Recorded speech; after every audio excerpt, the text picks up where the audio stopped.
Hi everyone, welcome to my YouTube channel Shiksha Diksha. तो चलिए start करते हैं आज की अपनी वीडियो। आज की जो मेरी वीडियो है वो है एसएससी सीपीओ पे बेस्ड क्वेश्चन जो कि आपके प्रीवियस ईयर में पूछे गए हैं। सो कुछ क्वेश्चन लिख लिए एंड दोबारा फिर से मैं कुछ और क्वेश्चंस आपको यहाँ बताऊंगी, लेकिन चलिए इनको जल्दी से देख लेते हैं। देखिए फर्स्ट तो जो है वो है मैचिंग। तो ये जुलाई का आपका एग्जाम था जो 2017 में हुआ था, उसी के ये क्वेश्चन है। तो जल्दी से देख लेते हैं। देखिए जो मैचिंग आई है वो भी काफ़ी इजी, आप देख सकते हो माउंटेन्स एंड कॉन्टिनेंट्स की मैचिंग आई है। तो यहाँ पे Mount Etna, Mount K two and Mount Kilimanjaro का आया था, और यहाँ पे आपको कॉन्टिनेंट यानी कि उनके महाद्वीपों से मैच कराना था।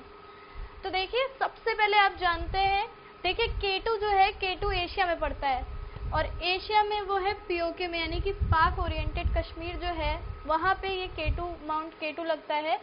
और इसी को गॉडविन ऑस्टिन भी बोलते हैं, आपने सुना होगा, इसी को गॉडविन ऑस्टिन भी बोलते हैं। अब देख लेते हैं। देखिए ऊपर जो माउंट एटना लिखा हुआ है, यानी कि एटना पर्वत, ये पड़ता है यूरोप में।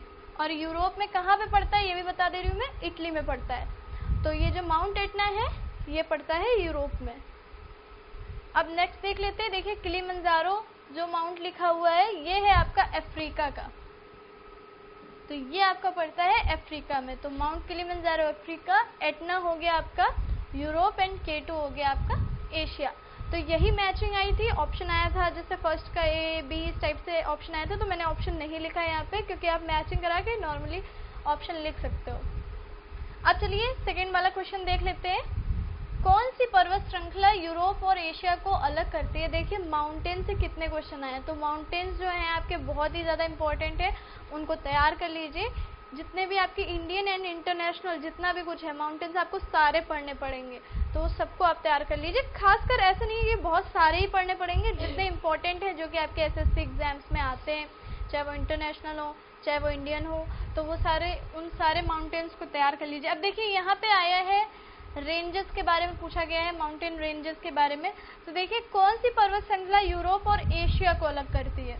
तो अगर हम बात करें रॉकी पर्वत श्रृंखला की, तो जो रॉकी माउंटेन रेंजेस हैं ये पड़ती है आपके नॉर्थ अमेरिका में, और ये नॉर्थ अमेरिका में ही है।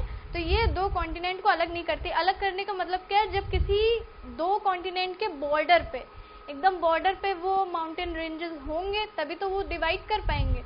तो यहाँ पे सिर्फ एक ही ऐसी माउंटेन रेंजेस है जो कि बॉर्डर पे है यूरोप एंड एशिया के, और वो है आपकी यूराल, यानी कि इसका करेक्ट ऑप्शन हो जाएगा यूराल माउंटेन रेंजेस, यानी कि यूराल पर्वत श्रृंखला। तो मैंने बता दिया आपको, रॉकी जो है वो नॉर्थ अमेरिका का है, हिमालय आप जानते ही हैं एशिया का है, और यूराल जो है एशिया और यूरोप के बीच में है, और एप्लेशियन जो है ये भी नॉर्थ अमेरिका का है।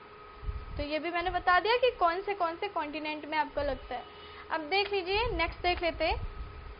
निम्नलिखित में से कौन ऑक्सीजन रहित रक्त मानव के शरीर के विभिन्न भागों से हृदय में लाता है?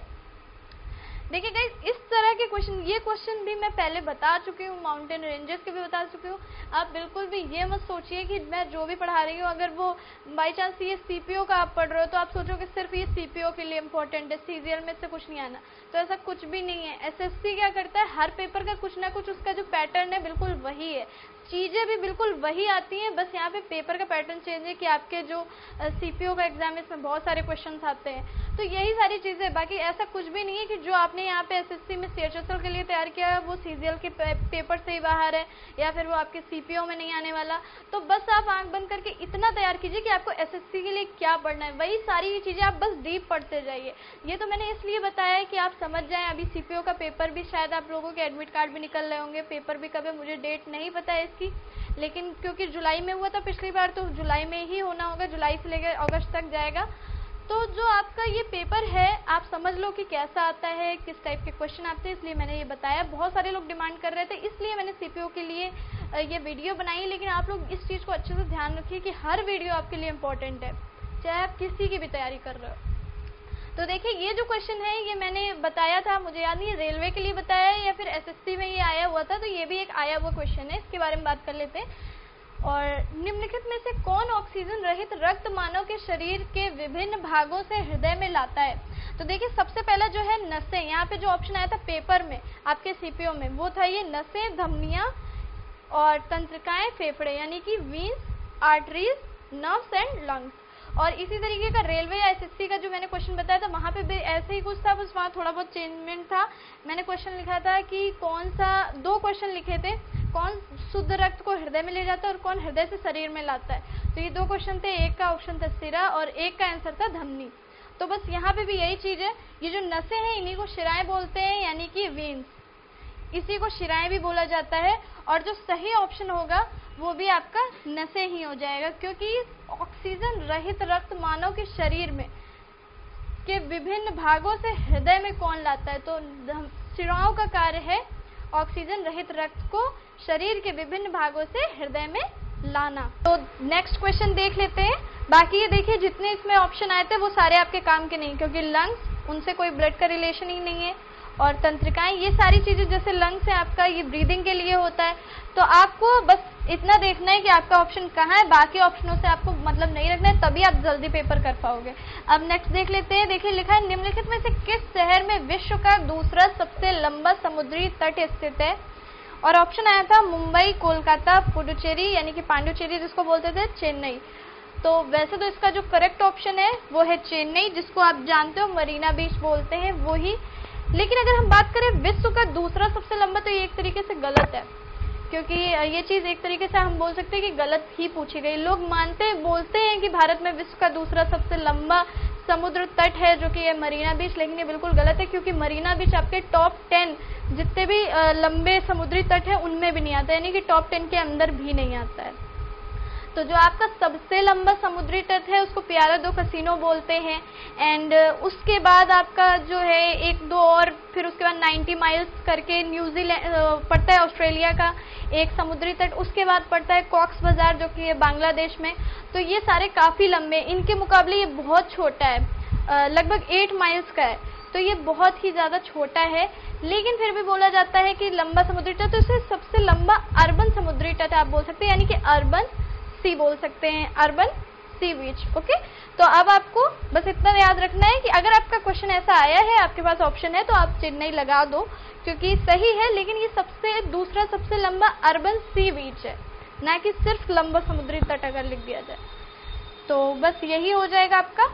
और चलिए अब कुछ और क्वेश्चन देख लेते हैं।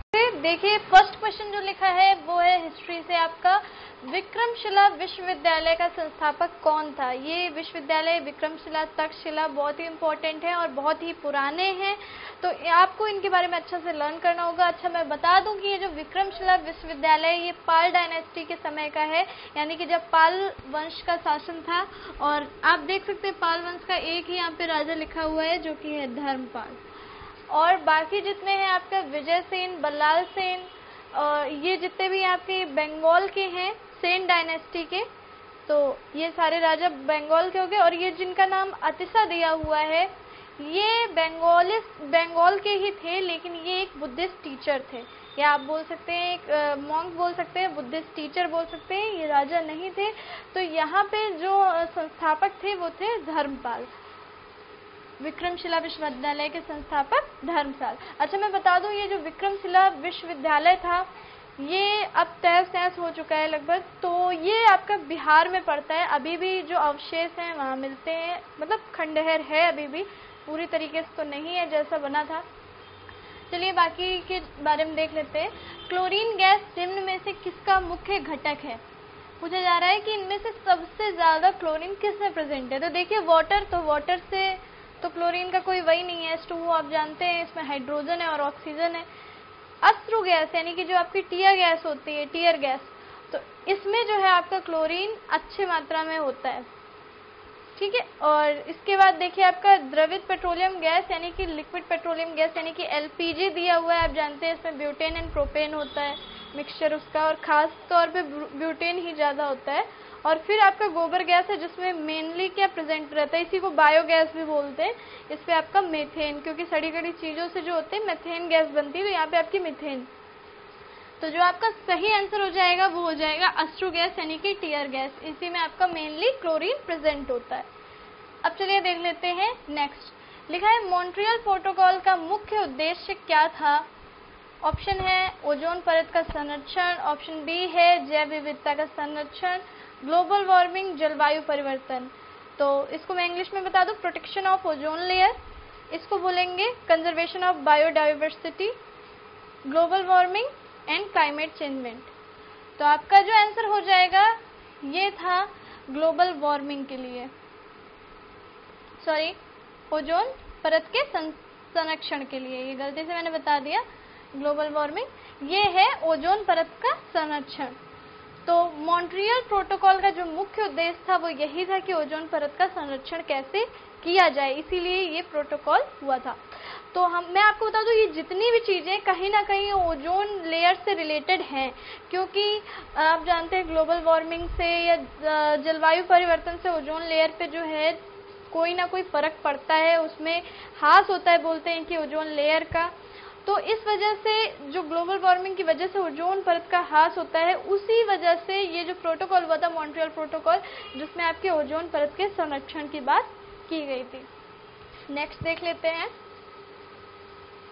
केंद्रीय विद्युत मंत्रालय द्वारा विद्युत आपूर्ति की वास्तविक काल में सूचना साझा करने के लिए शुरू किया गया ऐप है। यहाँ पे 4 ऑप्शन है, ऊर्जा मित्र, भीम, ऊर्जा, उमंग। तो देखिए ऊर्जा जो है ये ऊर्जा ही मित्र का नेम लिख दिया गया है, वैसे यहाँ पे कोई और ऑप्शन आना चाहिए क्योंकि ऊर्जा मित्र को बहुत लोग जल्दी में ऊर्जा ऐप भी बोल देते हैं। तो ये यही ऐप है ऊर्जा मित्र, तो आपका सही नेम जो हो जाएगा वो ऊर्जा मित्र है। भीम ऐप आप जानते हैं पेमेंट से रिलेटेड है, और उमंग जो है आपका वो आधार वेरीफाई से लेकर के पैन, बाकी जितनी भी सरकारी चीज़ें होती हैं, जो सरकारी काम होते हैं वो इनसे हो जाते हैं। लगभग बोलते हैं कि 200 सरकारी काम इस उमंग ऐप से हो जाते हैं। तो इसके अलावा जो प्रोविडेंट फंड के काम है, बहुत सारे अकाउंट आप इसमें अपना बना के इसमें बहुत कुछ कर सकते हैं। लेकिन यहाँ पे जो पूछा गया है विद्युत मंत्रालय द्वारा विद्युत आपूर्ति के लिए वास्तविक काल में सूचना साझा करने वाला, वो सही आंसर है आपका ऊर्जा मित्र। इस ऐप के जरिए आप जान सकते हैं कि अगर आपके यहाँ कोई फॉल्ट हो गया है तो लाइट कब तक आएगी। इसके अलावा आप अपने बिजली बिल के पेमेंट्स जो हैं वो भी इस ऐप के जरिए कर सकते हो। तो बाकी ऑनलाइन पेमेंट तो वैसे भी किया जा सकता है जो वेबसाइट्स होती हैं। तो मैं बता दूं कि ये जो ऊर्जा मित्र ऐप है, इसी से आप क्या करते हैं, विद्युत मंत्रालय द्वारा विद्युत आपूर्ति की वास्तविक काल में सूचना प्राप्त कर सकते हैं, और ये लॉन्च किया था पीयूष गोयल जी ने। तो इसका ऑप्शन हो गया ऊर्जा मित्र सही ऑप्शन। और ये भीम आप जानते हैं जो पेमेंट के लिए ऐप बनाया गया है। नेक्स्ट देख लेते हैं, पोर्टलैंड सीमेंट का आविष्कार किसने किया था। देखिए 4 ऑप्शन है, Michael Faraday, Guglielmo Marconi, Joseph Aspdin, Isaac Newton. तो इसका जो सही आंसर है वो है जोसेफ एस्पेडिन। अब बात कर लेते हैं माइकल फेराडे, आपने पढ़े होंगे फिजिक्स में फेराडे लॉ पढ़े जाते हैं, तो वो जो है उसका मेन जो जाता है माइकल फेराडे को जाता है। मार्कोनी फेमस है अपने रेडियो के लिए, आपने जानते हैं कि रेडियो का आविष्कार बोलते हैं मार्कोनी ने किया था। जोसेफ एस्पेडिन ने पोर्टलैंड सीमेंट का आविष्कार किया था। आइजैक न्यूटन से आप बहुत अच्छे से फेमस है, न्यूटन के गति के नियम आप पढ़ते हैं फिजिक्स में। तो बहुत सारी चीज़ें हैं जो इन सारे साइंटिस्टों ने बनाई, लेकिन जो मेन चीज़ पूछी गई है वो है जोसेफ एस्पेडिन और पोर्टलैंड सीमेंट के बारे में पूछा गया। तो आपका आंसर हो जाएगा जोसेफ एस्पेडिन।